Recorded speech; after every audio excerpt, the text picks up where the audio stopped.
बिल्कुल, बहुत बढ़िया है ना, बहुत अच्छी। वर्ड था, डॉक्यूमेंट वन, एक्सेल था, बुक वन, और आपका पावर पॉइंट है प्रेजेंटेशन वन।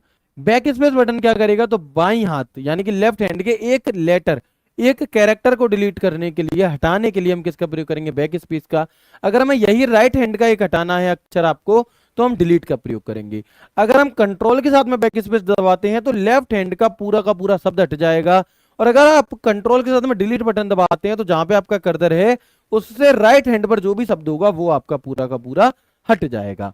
इसके बाद आपने देखा होम बटन, तो लाइन की शुरुआत में आने के लिए, कंट्रोल होम पूरे डॉक्यूमेंट की शुरुआत में आने के लिए, एंड लाइन के अंत में जाने के लिए, जबकि कंट्रोल एंड पूरे डॉक्यूमेंट के अंत में जाने के लिए।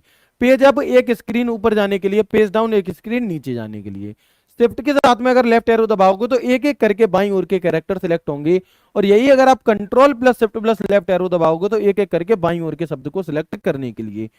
शिफ्ट के साथ में राइट एरो तो कर्सर के दाईं ओर का आपका एक कैरेक्टर सिलेक्ट होगा, और यही अगर आप control plus shift plus right arrow करेंगे तो ये कर्सर के दाईं ओर के शब्द को सिलेक्ट करता है। कंट्रोल प्लस राइट एरो क्या है, तो कर्सर के एक शब्द दाईं ओर ले जाने के लिए, कर्सर को ले जाने के लिए।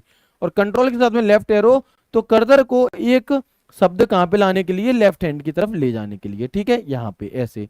फिर कंट्रोल प्लस अप एरो तो एक पैराग्राफ ऊपर जाने के लिए, कंट्रोल प्लस डाउन एरो तो एक पैराग्राफ नीचे जाने के लिए। ठीक है, चले ये सभी हमने समझ लिया। रेड लाइन कब आती है, जब हमारी स्पेलिंग एरर होती है तब रेड लाइन आती है, जब ग्रामेटिकल एरर होती है तब ग्रीन लाइन आती है, और अगर आपकी ग्रामेटिकल एरर और स्पेलिंग एरर दोनों है तो आपकी यहाँ पर ब्लू लाइन आती है।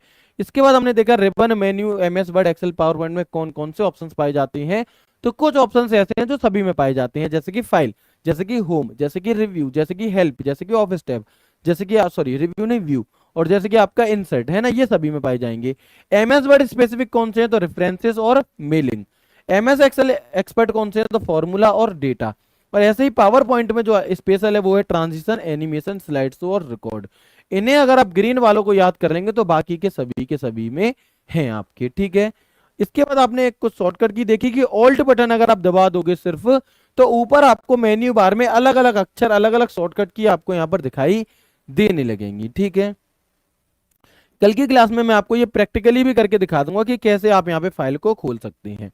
फिर हमने फाइल मेन्यू को पढ़ा किसे, फिर हमने यहाँ पर फाइल मेन्यू जो है, फाइल को हम ऑफिस बटन भी कहते हैं, इस बात पर ध्यान देंगे कि जो फाइल मेन्यू आपको दिखाई देता है इसे ऑफिस बटन भी कहा जाता था। ठीक है, 2007 तक इसे ऑफिस बटन भी कहा जाता था। ठीक है, अब आप देखेंगे कि न्यू क्या है, तो नए पेज को ओपन करने के लिए। ओपन क्या है कि पहले से मौजूदा फाइल को, पहले से मौजूदा फाइल या पहले से सेव की हुई फाइल को ओपन करने के लिए हम यहाँ पर किसका प्रयोग करेंगे, आपका ओपन का प्रयोग करते हैं, जिसकी शॉर्टकट की होती है कंट्रोल प्लस ओ। क्या होती है, कंट्रोल प्लस ओ होती है आपकी इन्फो, अपनी फाइल की इंफॉर्मेशन लेने के लिए, सेव अपने किए हुए काम या फिर बनाई गई फाइल को सुरक्षित सेव करने के लिए। शॉर्टकट की न्यू की कंट्रोल एन, ओ की ओपन, और आपकी कंट्रोल प्लस एस हो जाती है सेव की, सेव एस की हो जाती है F12, प्रिंट की हो जाती है कंट्रोल पी, प्रिंट करने के लिए। प्रिंट प्रीव्यू, प्रिंट निकालने से पहले अपने कार्य को देखने के लिए प्रिंट कैसा निकलेगा। और क्लोज आपका हो गया कंट्रोल प्लस डब्ल्यू। ठीक है, इतनी चीजें आपने यहाँ पर देख ली, बाकी की चीजें अब हम यहाँ पर कल की क्लास में कंटिन्यू आगे की तरफ करेंगे। और अब हम यहाँ पे आ जाते हैं अपने टेस्ट